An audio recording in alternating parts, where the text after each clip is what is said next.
nigga be a dead motherfucker calling me James Lee without the comment that I be the reaper with the black hood on the set, young slug with the blood red slab, popping back the body singing on the thread. Versus Team Malaysia. So this is the lower bracket finals. Kung sino mananalo, of course, diretso na for the grand finals versus Indonesia. So guys, hindi na tayo magpapaligoy-ligoy pa dahil pupunta na tayo dito sa drafting phase. Nakita nyo na, hindi na natin nabigyan ng topic, pero may nakita tayong carry, Lolita.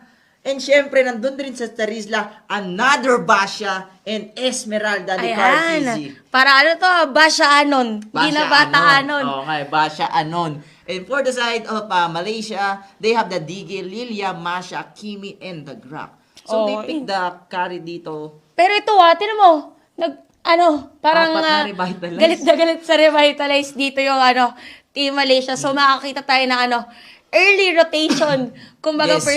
for this Team Malaysia. Pero again, this is a best of 3 series. Ladies and gentlemen, onto the blue side, yan ang Team Malaysia. So they have the Digi, Lilia, Kimi, Grok, and the Masha. And for the side of Philippines, they have the Kari, Lolita, Basha, Terizla, and the Esmeralda. Pasensya na kayo guys kung hindi natin nabigyan ng pag-uusap yung ating drafting phase kasi biglaan lang din. Nagulat din ako na, uy, game na pala. Biglaan dadating at Legit biglaan na to. mawawala. Oo. Parang ganyan yung nangyayari sa laban natin ngayon. Pero ito pag-usapan natin dito, Marin Chantel, yung spell ng Malaysia. They have the 4 revitalize, then isang arrival. Ngayon lang ako makakita ng ganito sa strategy. So, ito yung makikita natin na sinasabi natin na mukhang early rotation agad for Team Malaysia para sa ating laban. Castro Mayor. Low life na napilitan mag-flicker, ladies and gentlemen. Si Pero Basha for sa likod. the backup, naku po, ito Kari. revitalize agad. Grabe. Ito na ang bakbakan natin. Kita nyo naman, parang fountain na dito sa lupa. Oh! And first blood nga lang, nakuha dito ng Team Philippines. So, with that revitalize ng Team Malaysia, nandun pa rin yung damage na kaya ibigay dito ng Team Philippines. Yun lang yung maganda sa side ng Malaysia. They have the 4 revitalize, which means gusto nilang lumaban ng mas matagal.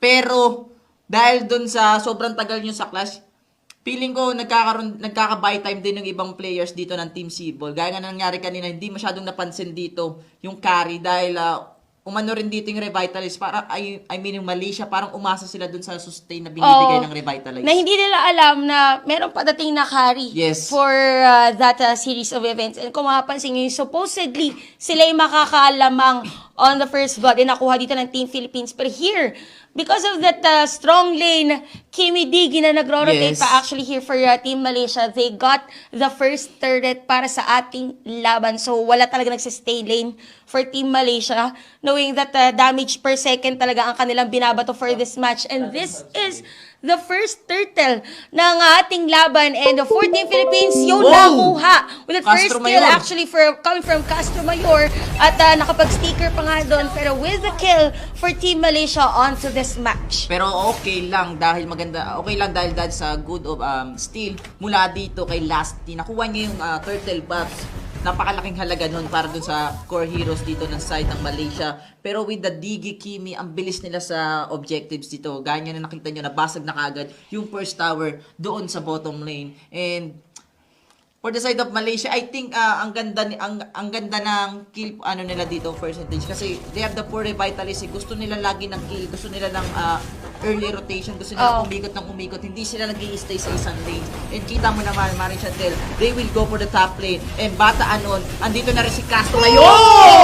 Apat na blast para dito kay Lolita. Pero walang magandang follow-up or walang mabilis na follow-up para dito sa Team Philippines. And Bila, Kenji, and the rest of Team Sibol like to defend the first tower. And kita nyo naman yung wild charge para dito sa ating Grak. It will be a 2v4 situation dito sa ating top lane. Revitalize na nagamit na. Sobrang kunat dito ni Paring Hayes. And Mamba out yung ibang miyembro ng ating Malaysia. Samantalang sa bottom lane, Esmeralda with the Masha. Actually, nice play there from Malaysia kung makapansin nyo. Nakasira sila ng Torre plus the space na nabigay nila dun sa Masha. Sadly for Team Philippines, at that moment na kinukuha yung top lane or nagkakaroon ng clash sa top lane, kumukuha ng buff naman dito Esmeralda. Pero we can see right now, napakakunat ng mga tankers natin come from Team Philippines. Kaso yung nga lang walang damage come from them. And that is it. Time journey and another kill here for Lilia ng Team Malaysia. Dalawa up against 4 here onto the top lane. And the Team Malaysia talagang dire-diretso lang ang pag-ungos ng goal dito para sa ating laban. Ito napapansin ko, hindi masyadong makasama dito si Cardiz, which is kailangan ng Esmeralda sumama mismo dito sa ating clash. Pero dahil nga doon sa masya na ginagawa niyang pressure doon mismo sa ibang lane, sa pipilitan dito si Cardiz na mag-defend na lang kaysa sumama doon sa mismong clash. Ito kasi sinasabi natin for the masya, pagka pinabayaan mo siya, talagang parang siya, magngangat-ngat siya ng tore dito against your team. So, here for Team Philippines, they need the Esmeralda pagdating sa clash. Kaso yun nga lang, kaya na sinabi mo, Masha, ang kanyang dinedefend dito, and we have the carry actually rotating on the jungle here of Team Malaysia para manegate na rin yung mga hindi napapansin na kaso ito, penalty zone catches 4. Again, no backup here for Team Philippines onto the top lane. Laging apat dito yung mga taga-Malay. Pero kita nyo naman, bata taking some damage mula dito sa Malaysia. Wala na siyang buhay. Try to defend with the bulwark. Pero kita nyo naman yung damage, the burst damage mula dito kay Abdullah. Also, yung torrent na naman para dito sa Malaysia. Another objectives for the side of Malaysia and Philippines ngayon. Unting-unti ng lumalayo yung pagitan nila pagdating sa XP, also dun sa levels. Sa gold actually. Gold. And a good thing here for Team Malaysia, ngayon makikita kung bakit ganito yung lineup nila. They have a 4-man set up for the Revitalize and 1 arrival for their team. One reason is, gaya na sinasabi natin, hindi sila nagsistay lane, and they do all the pushing early part of the game. And kapag meron mag-split push coming from Team Philippines, for sure, yun naka-arrival, yun yung magde-defend for that lane. Tsaka ito lang, Chantel, sobrang hirap patayin dito ng Kimi, also the Lilia, because of the 4 revitalize na meron ng Malaysia dito. Take note, they still have the time journey dito ni Parindig, also the reverse time. So, ibig sabihin, sobrang ganda ng suporta dito ng Malaysia sa isa't isa, hindi lang para sa isang hero, kundi sa buong team sila. Kita nyo yung damage dito ng power of nature ng ating graph mula doon kay Tarisla. Yung ating, dalawang revitalize kagad yung nilapag dito ng Malaysia. Patong yung revitalize dito. Blast? Dumilang blast.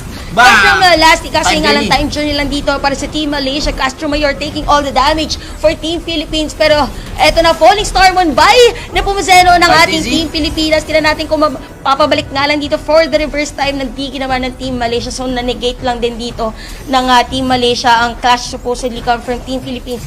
And good thing here is that nakasira si Tarisla ng Torre dun sa top lane. That is a good push mula dito kay Kenji. Dagdagan na rin to. Dagdag pangano rin sa team ng Pilipinas. Pero kung mapapansin nyo guys, yung Malaysia dito hirap patayin ng Pilipinas dahil sa 4 na revitalize. Also the time journey na binibigay dito ng ating digi. After the blast, time journey lang yung digi dito. Then minsan kasi si Lassie mapasok niya lang ista niya dito, pero walang mabilis na follow-up for the Philippines kasi naghihinayang na rin yung ibang ating mga players na pumasok. Here comes the blast from Castro Mayor, tumama na naman dito sa isang miyembro ng ating Malaysia, pero kita niyo naman yung damage ng Lilia, the penalty zone for the Lisla, at nandun na rin yung ating time journey from Digi. Pumasok na rin si Bata Anon and the rest of Philippines, sumamatay dito yung ating Kimi, and Cartizi will get another kill for Arcangel, and that is Pew, Kapitan Pew ng Team Sibol. Dalawang membro yung mawawala for the side of Malaysia, and that is a 2-1 exchange in favor of the Philippines. Alam mo, maganda dito sa Team Philippines, kahit nakakauna kanina yung Malaysia for the push, is that, kung mapansin nyo, for both the Esmeralda and the carry, which is supposedly, or hindi supposedly, yung pinakamagbibigay talaga ng damage dito for Team Philippines, hindi sila namamatay. So, kumbaga, nagkakaroon sila ng space na makapag-farm as much as possible, hindi nagiging malayo yung goal nila dun sa mga core heroes ng Team Malaysia. So, kita nyo naman, regardless of the push here of Team Malaysia, pagdating sa gold, halos pantay lang. And pag nagkaroon ng clash, nandun na yung damage na kayang ibigay ni Carry, ni Esmeralda, and isama mo pa yung crowd control dito ng Tarisla. Also, for the side of Malaysia, meron palang sugal dito yung ginawa yung Malaysia. Malilevel up sila dahil lagi sila di-stick sa isang lane. Kung mapapansin mo, lamang tayo ng ibang lanes dito for the side of Philippines, and unting-unti nang lumalamang dito yung mga Pilipino na revitalize hindi na pina, pero stand dito for Castro Mayor, the picker.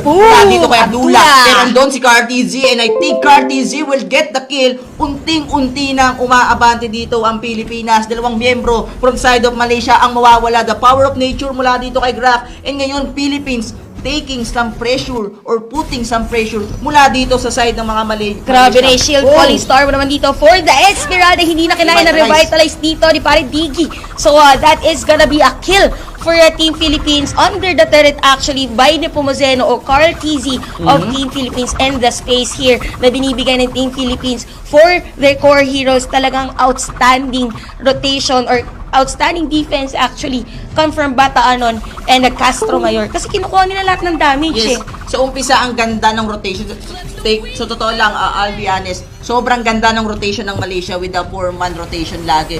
Pero yung casualties noon, yung level gap nga, kung mapapansin nyo guys, level 12 dito si Cartesi. Ano bang ginawa ni Cartesi? Nag-dep lang siya dun sa baba. Hindi siya masyadong sumama dun sa clash dahil kailangan niya mag-dep dahil nandun yung Masha. Pero dahil dun sa time na yun, nakapag-level gap dito si ating Cartesi. And kita nyo naman yung damage dito ni Hayes. Dun mismo sa miyembro ng ng Malaysia. They want to destroy the first tower and Kimi will fall down dito. Blade armor na si Basha. And double kill po Nepomuceno. Oh my God! Another triple kill! And there you go, the shutdown mula dito kay Basha. Pero hindi pa tapos yung laban natin, Maring Chantel, dahil mababasag pa nung carry yung bottom lane. Grabe yung pinapakita dito ng Team Philippines actually. For this Team Malaysia, nagiging problema is that Kimi, yung nasa lineup nila. Lagi natin sinasabi kay Kimi, it's either maka-owns ka talaga, pero flicker in dito for Castro Mayor, and that is a mega kill para din sa ating kapitan for Team Philippines, and immortality here for Castro Mayor sa kanyang Lolita. Going back sa ating thought, single target kasi dito yung yung Kimi, damage per second ng Malaysia. Yun yung nagiging problema nila. Knowing that this Team Philippines has Bakshanon on their lineup. So, kita nyo naman, ang lalim niya dito. And another space here for the carry to push this second tier turret sa middle lane against Malaysia. Also, hindi lang si Basha ang meron dyan. We still have the Terizla, the Esmeralda. Actually, si Lolita nga medyo malambot na dito. Pero kung kita nyo naman yung unat dito ni Hayes, mula sa bottom lane, meron niyang blade armor. Take note, si Kimi dito, hindi niya na nasusustain yung sarili niya. Dahil sabi mo, single target yung Kimi. Ito kasi guys yung lineup kasi ng Malaysia, they want to end this pass. Pero, nasa 11 minutes na tayo. Pag may Kimi ka kasi, kailangan mong tapusin ng maaga. As early as possible, tama. Kasi pag nag-late game ka, yung Kimi nawawala ng yung silbi. Knowing na ang marksman naman dito ng Philippines ay si Kari. We know Kari, anti-tank siya. So, sino bang tank dito na solid ng Malaysia? Grak lang. Which is using the support emblem. So, kapag nagka-item dito si Kari, which I think, meron ng item actually, we could see here the golden staff and the endless battle, talagang pupunit kumbaga dun sa mga tankers dito ng Malaysia. And actually, we could see kanina may nagawa dito si Nepomuceno on the Esmeralda. Talagang nag-falling star mo siya diretso sa Diggy just to force the time journey. Ganun dito yung Esmeralda. Si Cartesi kasi sobrang ang laki ng gap niya dun sa kalaban. Level 12 siya, level 8, level 10 pa lang. Dito yung ibang Malaysian dito. So, ang laki ng lamang dito ng Esmeralda. Kita nyo yung damage ng Esmeralda dito sa mid lane kanina. Yun mismo yung naging turnaround ng Pilipinas dahil doon nag-snowball dito yung Philippines. And kita mo, speaking of Esmeralda, killing the Kimi dito. Here comes the blast. There is blast. Kaibigan, that is a 3-man blast! Mula dito! Kay Castro Mayor! Oh no! Sira ang immortality ng Grak dito, Plaza Lord onto the side of Team Philippines, and lower bracket finals. Game number 1 goes to Team Philippines.